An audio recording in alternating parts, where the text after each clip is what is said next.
having me here this morning. Um, is my microphone on? No? It's on here. I'll just keep saying check one, two, three.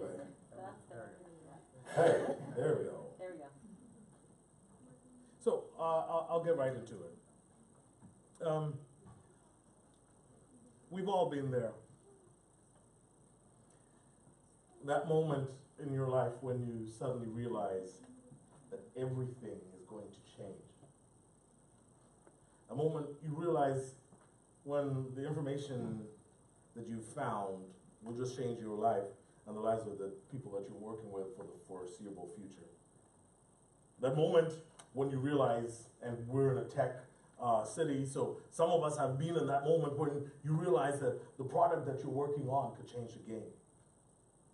The moment that you realize when the device or the gadget that you're holding in your hand is going to make everything else you own ugly and obsolete. That moment when you realize that your relationship with a group of people or with a person is going to change dramatically for the good or bad. That moment when someone says something to you that is so deep and meaningful that it brings much of your world into perspective. If you've never had a moment like this, you need to start paying attention because you will have it soon and it will rock your world. I've had a few moments like this. The moment where I realized that Santa was fiction, not fact. It's a pretty profound moment. Careful. I'm not careful about that one. The moment that I realized that that I could make music all by myself on a multi-track keyboard. I didn't need anybody else, I could do it all myself. That was a pretty profound moment. The moment that I held our first boy band tape in my hand. Some of you don't even know what these are. I don't even know if it still works. And the first time that I saw the effects of HIV on a family member, and I had a relative die of HIV in our house. The first time that I was told my mom had cancer.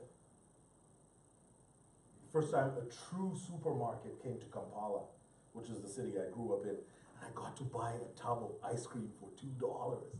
We used to buy them for $25. It was huge. The first time I kissed a girl and I realized I liked it. First time I stepped off a plane into a blizzard in London, Ontario, and thought, my gosh, what have I got myself into?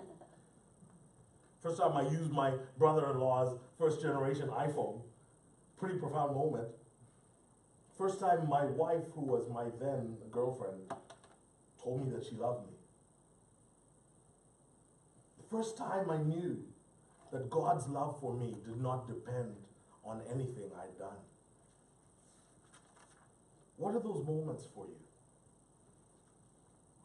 If you've been paying attention in moments like these, you know how your heart starts to beat a little faster. How it feels like your brain has suddenly been exploded or expanded depending on what it is that you've just discovered. You know how it feels like you can suddenly see things like for what they really are. You know how it feels like you can suddenly see the world differently. You know how it feels like you can suddenly see the truth in life like never before. You know how you can never go back to the way things used to be. You see, 3.5 years ago, I led some people to start a congregation with me called Pivot 613. And Pivot 613 is a very small congregation. There's fewer of us that meet together than you guys who are gathered here.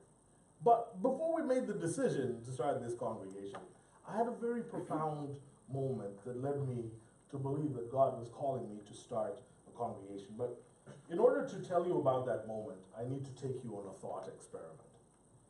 So I want you to engage your mind and your imagination a little bit this morning. Would you do that with me?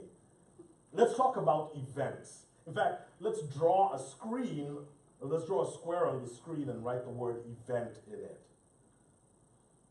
So an event could be anything. You know, your boss calls a meeting at work and tells you that the company or organization that you're working for is going to be shifting directions for The supervisor on the volunteer team that you are a part of decides to change the established order of doing things. Or your favorite coffee shop stops using honey and starts using corn syrup.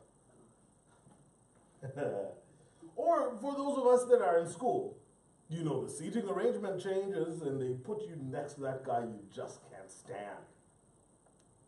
Or the church that you attend went and bought a bunch of lights and lasers and smoke and changed the backdrop, and now the pastor's wearing jeans and not the suit that he used to wear.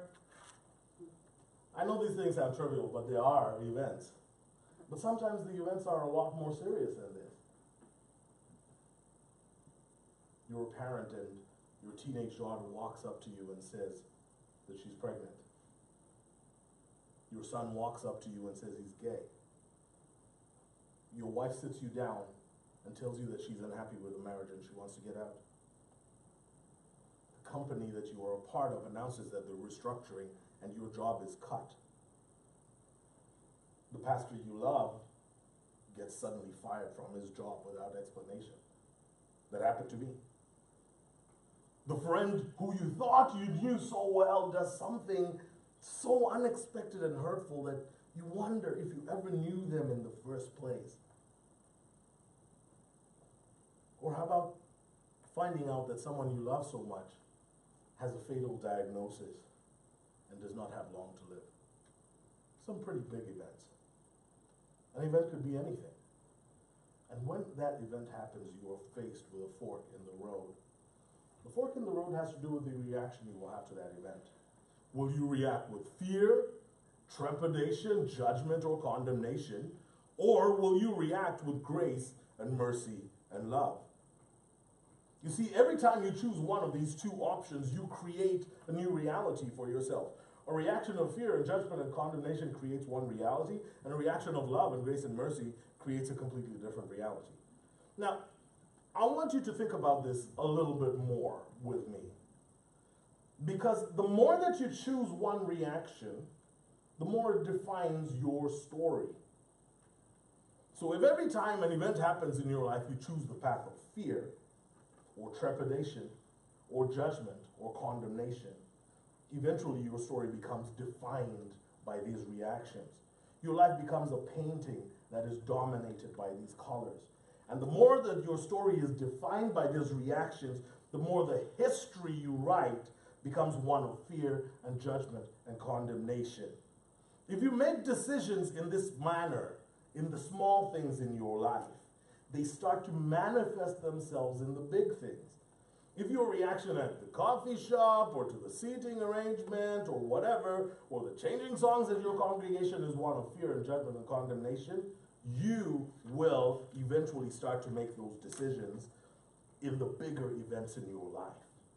So a series of choices becomes your story, and your story eventually becomes your history.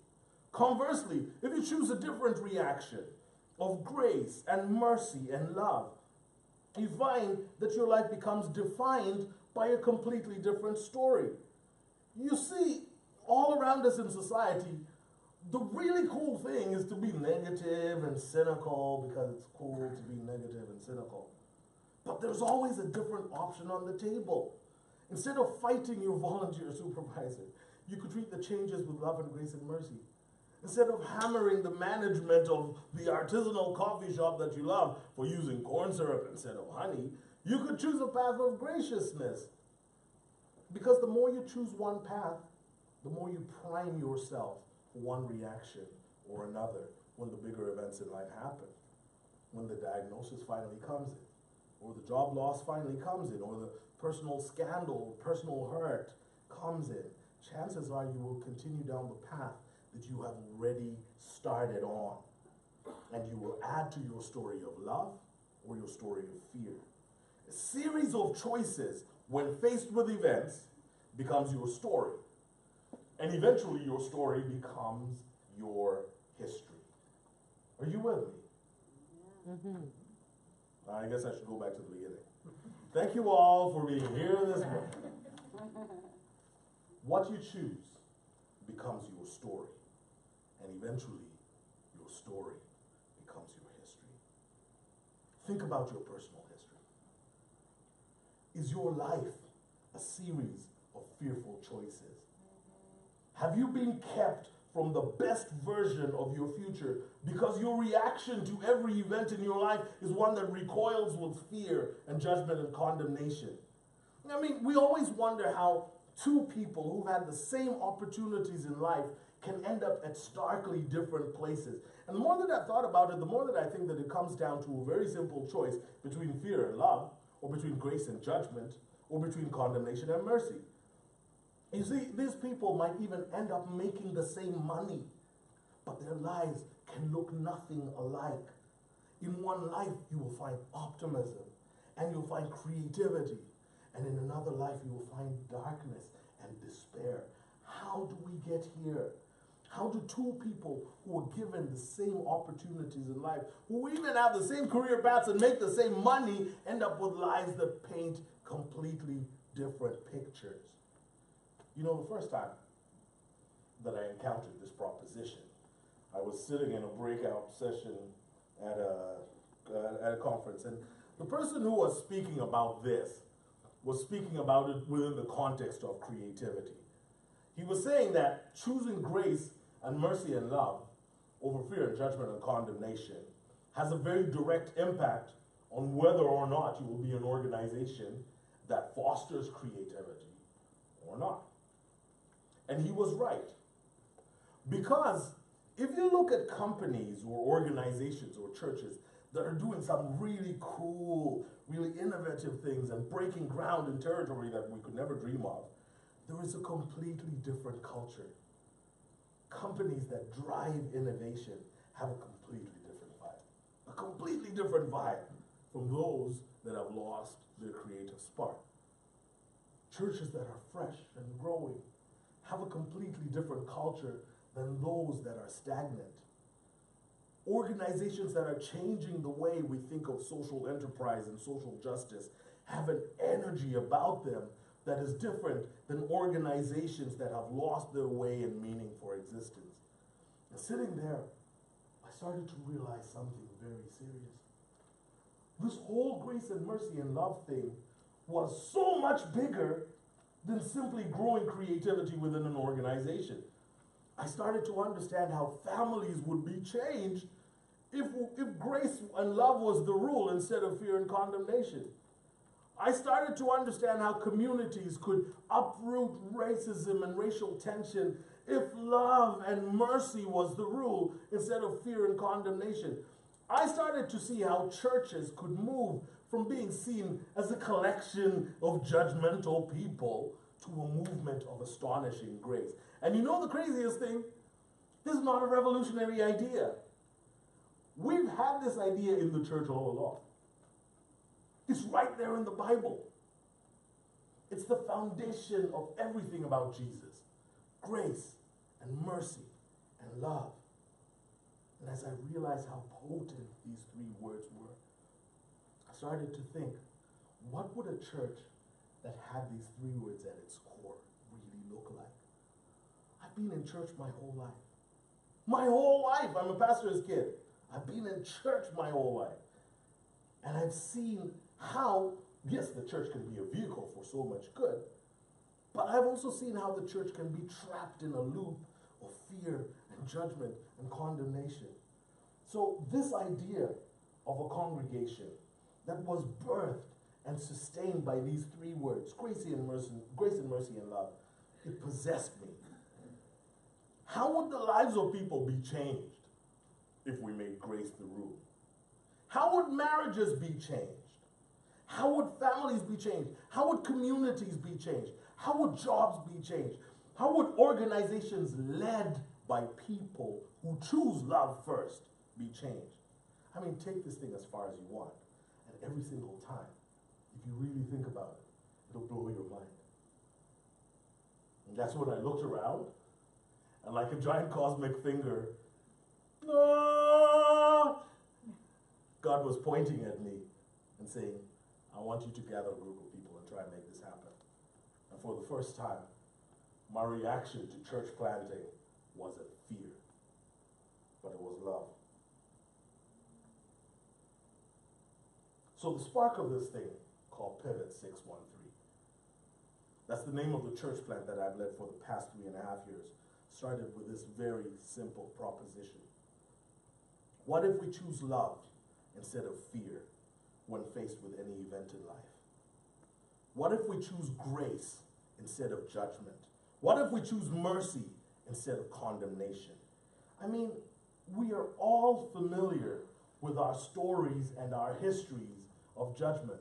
We live in a world that is judgmental and fearful and condemning.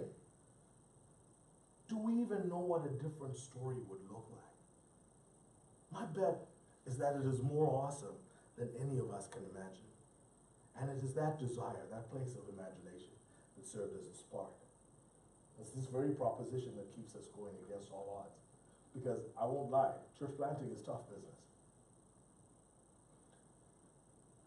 And so this morning, I would like to ask you to engage your imagination a little bit.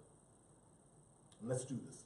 Let's take the measuring stick of these two opposing paradigms and let's apply them to our lives. Apply them to every aspect of your life. What story have you been writing with your life? Have you been writing a story that is paralyzed with fear or one that is energized by love? Are the people that you are in fellowship with creating a community whose history is a continuing pattern of judgment or an unending river of grace? What do the choices around events in your life say about your emerging story? Let's take it further. Think about a situation in your life that seems to be stuck, or a group that you're a part of that seems to be stagnant and it's driving you nuts. Chances are that there's a series of events that have elicited a reaction of fear and judgment and condemnation that have created the infinity loop that is driving you nuts. And if you think about it honestly and seriously enough, you'll find that the kind of creativity that is required to work you out of a jam cannot find oxygen in an atmosphere filled with fear and condemnation. You need grace to work through mistakes. You need love to see the value in yourself and in the people around you. Without these ingredients, you build a fence between yourself and your preferred future by making continued choices that build a completely different story than the one you had hoped. So, we're a church. Let's talk about the Bible for a minute. A topic of particular fascination to me is how the church is still here thousands of years later. I mean, if you don't know anything about the history of the church, you should do a little bit of a Google search. It'll blow your mind that the church survived. Now, there are variations between what we believe. I mean, for goodness sake, I belong to something called the Free Methodist denomination. You guys are a part of what's called the Fellowship of Evangelical Baptists. And there's some variation between what we believe, but the fact that we are here in fellowship with one another is pretty astonishing. A movement such as the Jesus movement had to have something incredible, special and incredible driving them. I mean, they had Jesus' brother leading the thing and all, but there had to be something more than just the fascination with the fact that Jesus' stepbrother actually believed it. In the grand scheme of the Eastern and Middle Eastern religions, Christianity was pretty young at the time that it started. And it must have been fighting for air when it was pitted up against the older, more entrenched religious movements of the time. But there was something unique about the Jesus movement, something that even to this day sets it apart. They faced many threats from the inside and the outside. And to be fair, they did not always handle these threats well. But the one thing that kept them going was the power of love. Now, it sounds like such an airy-fairy thing, doesn't it? Love, I love you, man. Love you, man. It sounds like such an airy-fairy thing. But love transforms in a way that nothing else can. Just ask a parent. Most of us parents are not superheroes. But watch what happens when you touch our kids. Dun, dun, dun, superhero suit comes on. All of a sudden we do things that we could have never expected. Most of us are not self-sacrificing people. We're selfish people. But look at what happens when we have a kid. All of a sudden, we live our lives in service of this young person. It's crazy what love does, isn't it? Love transforms in a way that nothing else can. And I think that love is what made this little upstart religious group become one of history's most dominant forces. Now check out two scriptures with me. The first one is Jesus is hanging out with his disciples. It's actually very close to the time he was about to be killed, and he knew what was coming. And so he's trying to pour into them all the last nuggets that he could, and then he drops this one. John 13, verse 35. He says, "Let me give you a new command. Love one another. In the same way I have loved you, you love one another. This is how everyone will recognize that you are my disciples, when they see the love you have for each other." Huh. This was the same guy who was asked, "What's the greatest commandment?" And his answer was, "Love God and love people." Interesting. I give you a new commandment. Love one another. So years after Jesus is killed, one of his disciples penned something that's pretty interesting. It's both an echo and an extension of Jesus' teaching. Let's read it in 1 John chapter 4. It says, "My beloved friends, let us continue to love each other, since love comes from God. Anyone who loves is born of God and experiences a relationship with God. The person who refuses to love doesn't know the first thing about God, because God is love. So you can't know him if you don't know love. This is how God showed his love for us. God sent his only Son into the world so that we might live through him. And this is the kind of love we're talking about. Not that we once upon a time loved God, but that he loved us and sent his Son as a sacrifice to clear away our sins and the damage that they've done to our relationship with God." Verse 11. "My dear friends, if God loved us like this, we certainly ought to love one another. No one has seen God ever. But if we love one another, God dwells deeply within us, and his love becomes complete in us." Perfect love. This is how we know we're living steadily and deeply in him and he in us. He's given us life, from his very own Spirit. And we see for ourselves and continue to say openly that the Father sent his Son as the Savior of the world. Everyone who confesses that Jesus is God's Son participates continuously in an intimate relationship with God. We know it so well. We've embraced it heart and soul, this love that comes from God. Verse 17. "God is love. When we take up permanent residence in a life of love, we live in God and God lives in us. This way, love has the run of the house, becomes at home and mature in us, so that we're free of worry on Judgment Day. Our standing in the world is identical with Christ. There is no room in love for fear. Well-formed love banishes fear, since fear is crippling.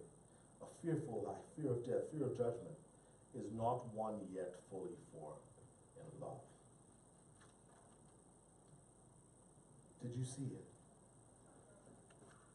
John took the words of Jesus about love and realized that if you live them out, you'll find that your story starts to look a lot different. You discover God in a way that you did not know before if you continually choose love. When love has run of the house, we're free of worry. When love has run of the house, it banishes fear. There is no room in love for fear. Fear is crippling. It is. But when we live lives of love, we walk away from a cringing, fearful, crippling life and find a completely different story for ourselves and our communities. How awesome is that? I mean, just how awesome is that? Now, friends, this is the reason why I embarked on the journey to initiate Pivot 613. We are a congregation that exists because God has called us to make a different choice when faced with any event. And if you come to our weekly gathering at Pivot 613, if you ever visited on any Sunday of the year, you would hear me say three words constantly: grace, mercy, and love. And this morning, I want to be able to communicate to each one of you that there is a different future for your lives that is not one trapped by fear. Fear of what may happen at your job, or in your house, or with the economy, or politics. I want to challenge you as Greenbelt Baptist to bind together and form a community where we are not afraid of one another or an uncharted future. This morning, I would like to encourage you to build a community which chooses love with every event. It might be the event of a new person checking out this congregation. It might be the event of a change in leadership. It might be the event of something else. Write a new story. Write a new story in your congregation, with your peers, in your schools, at your job, with your family, with your spouse or significant other, with strangers. Write a different story with people who have different political or religious or ideological persuasions than yours.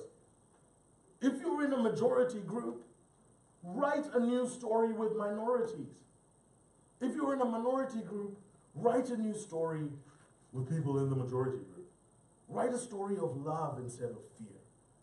Write a story of grace instead of judgment. Write a story of mercy instead of condemnation. How refreshing would it be to belong to a congregation where we put the negativity of judgment and condemnation and fear behind us, and we walk into the freshness of love and grace and mercy.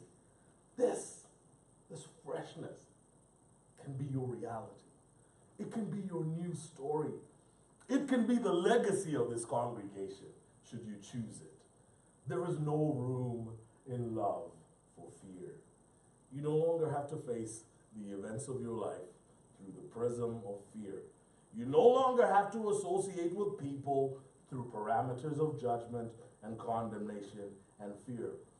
Well-formed love banishes fear. At Pivot 613, we call this whole idea, we call it our 2020. It's a very simple idea. Love is stronger than fear. This idea forms the basis of our vision. And at the leadership level, we like to refer to our weekly meetings as the no fear zone. So when people ask me, what's the pivot in your name? What does pivot mean? I'm like, this is our pivot. It's our pivot away from fear towards love. It is our pivot away from stories that are trapped by judgment and condemnation to an emerging story of astonishing mercy and amazing grace. A pivot, this is our 2020, and this is our vision, and this is our calling. And the more that I've thought about it, the more that I've actually come to believe that it's not just the calling of a small group of people that meet in the glebe in a church with a strange name. I've come to believe that if people from all walks of life could know what we know, it would change their realities. And it is this challenge, this encouragement that I bring to you this morning. Choose love. Choose grace. Choose mercy. For some of you here that are on the fence about God, I invite you to choose Him. Don't hold back. Don't play the field. Don't waver. Step into His love and watch what He does with your life. It'll blow your mind. It really will. Amen. Let's pray. God, I pray that you take these thoughts and just embed them deep inside of us.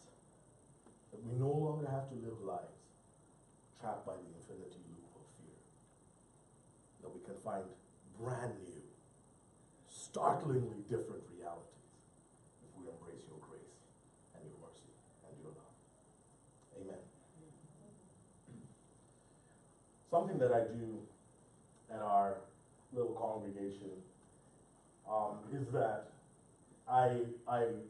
when I'm done speaking, I allow one brave soul from the congregation to say what they were thinking. Maybe you had a question, maybe you disagreed with what I said, maybe you had a really cool addition to what I had to say. You can share it now. Obviously, we're broadcasting to Facebook, so if you don't want your voice to go out on Facebook, don't speak. But if there's one of you that feels brave enough, extroverted enough to kind of share something, I'd like to hear back from you. It's kind of a way for us to chew on this and make it sit somewhere. Because the worst thing is go, oh, the speaker today was great. What did you speak about? I don't know. So anybody would like to respond back? I know it's strange and it's not what you usually do.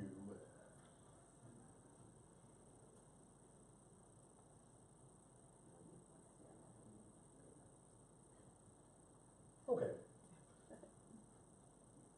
I won't drag out the moment. If you have something to do, just interrupt me.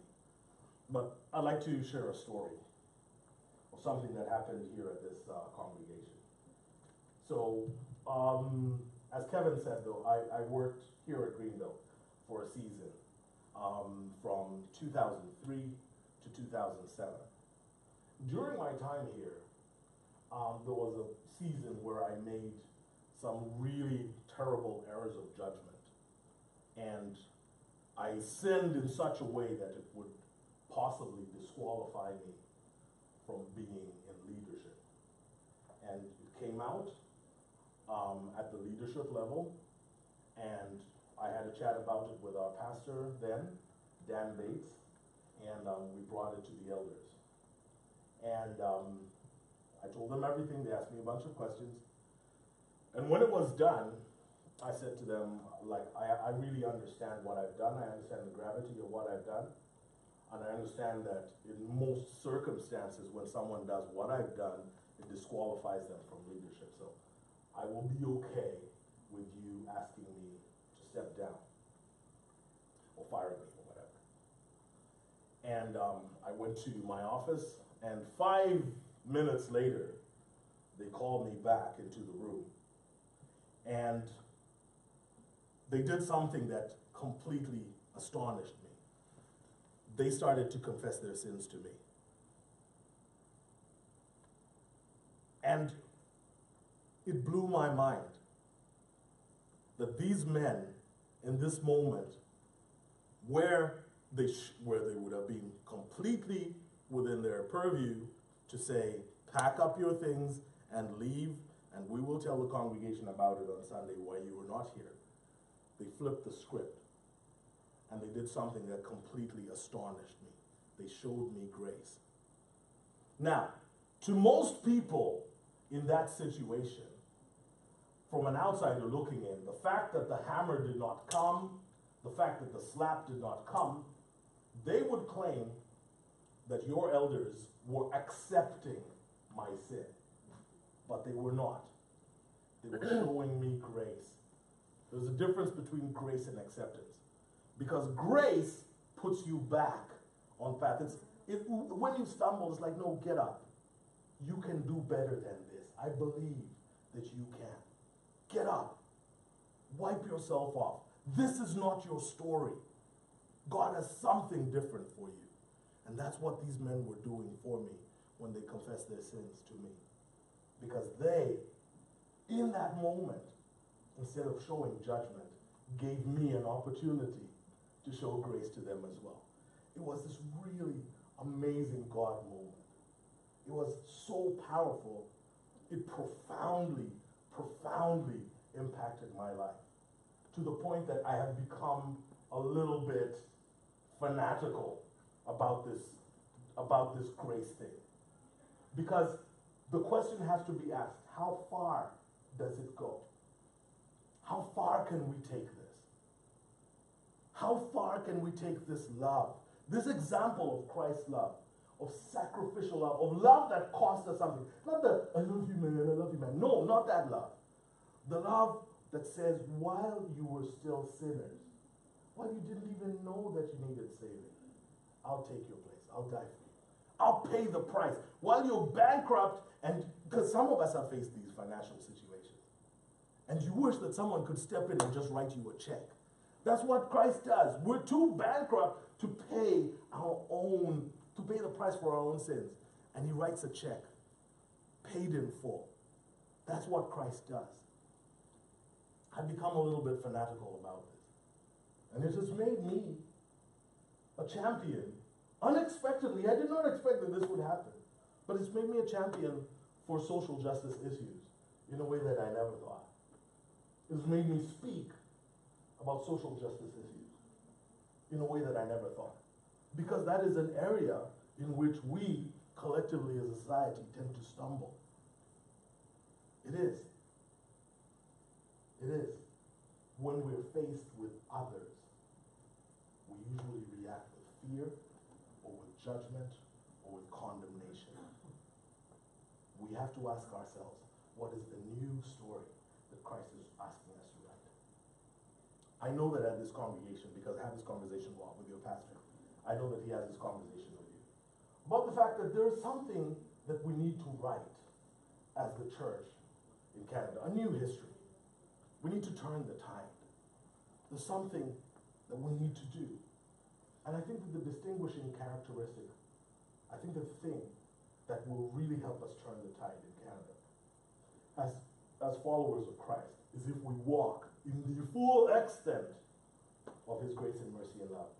If we who are his Christ followers, if we who are his body become a living, walking embodiment of his expensive love and grace and mercy, I think it would change our city. I think we'll be able to introduce people to Christ in a way that we never have. The second thing that I'd like to share with you before I end is from this video. Let's watch the video and then I'll tell you what I'm thinking. If you've learned a lot about leadership and making a movement, then let's watch a movement happen, start to finish, in under 3 minutes, and dissect some lessons. First, of course, a leader needs the guts to stand alone and look ridiculous. But what he's doing is so simple, it's almost instructional. This is key. You must be easy to follow. Now here comes the first follower with a crucial role. He publicly shows everyone else how to follow. Notice how the leader embraces him as an equal. So it's not about the leader anymore, it's about them, plural. Notice how he's calling to his friends to join in.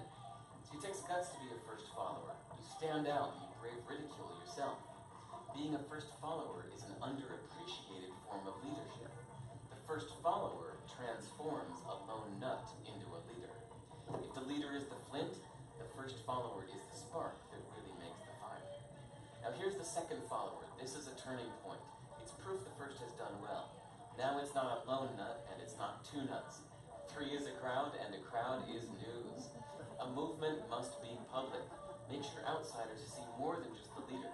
Everyone needs to see the followers because new followers emulate followers, not the leader. Now here come 2 more people, then 3 more immediately. Now we've got momentum. This is the tipping point, and now we have a movement. As more people jump in, it's no longer risky. If they were on the fence before, there's no reason not to join in now. They won't stand out, they won't be ridiculed, and they will be part of the in crowd if they hurry. And over the next minute, you'll see the rest who prefer to stay part of the crowd, because eventually they'd be ridiculed for not joining. And ladies and gentlemen, that is how a movement is made. So let's recap what we've learned. If you are a version of the shirtless dancing guy, all alone, remember the importance of nurturing your first few followers as equals, making everything clearly about the movement, not you. Be public, be easy to follow. But the biggest lesson here, did you catch it? Leadership is over-glorified. Yes, it started with the shirtless guy, and he'll get all the credit, but you saw what really happened. It was the first follower that transformed a lone nut into a leader. There's no movement without the first follower. See, we're told that we all need to be leaders, but that would be really ineffective. The best way to make a movement, if you really care, is to courageously follow and show others how to follow. When you find a lone nut doing something great, have the guts to be the first person to stand up and join in.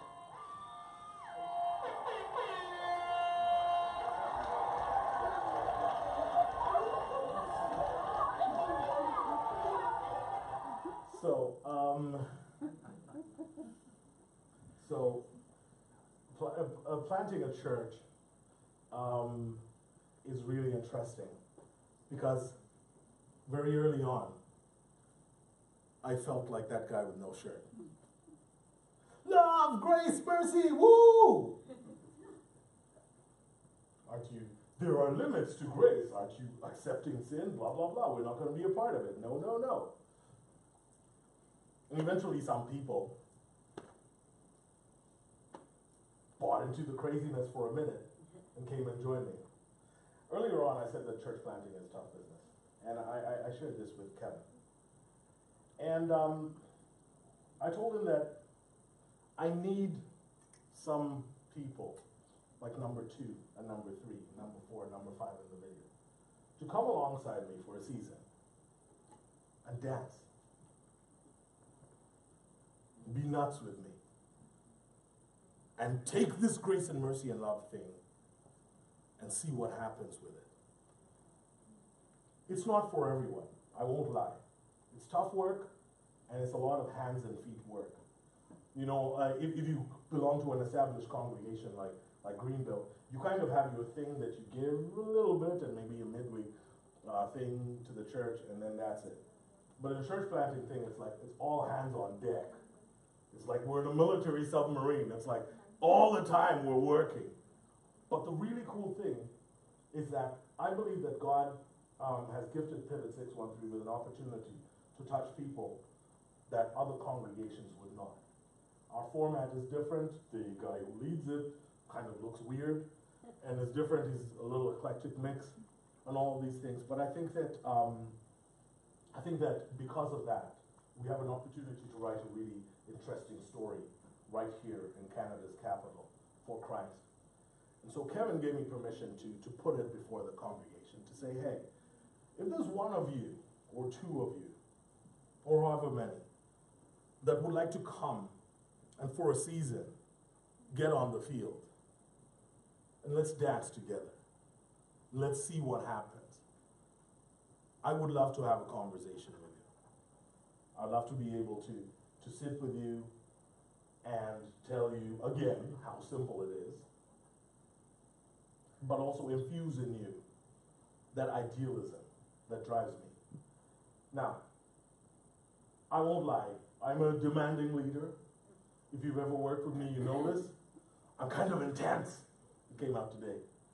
Everything is important and everything is serious and everything needs to happen right now. That's kind of the way I am. But I believe that if we put our hands in God's hands, that He can do something that is bigger than the sum of our parts if we work together. So I really did want to put that before you and to ask you if you would think about it. It's not a split-second decision. Think about it over lunch this week, pray about it, and let's talk. I'd love to really chat with you about that. Okay. We're going to end our service with a song, and the worship team is going to come back and lead us in music, and then at the end we'll have a benediction and go home. So please stand, let's sing together.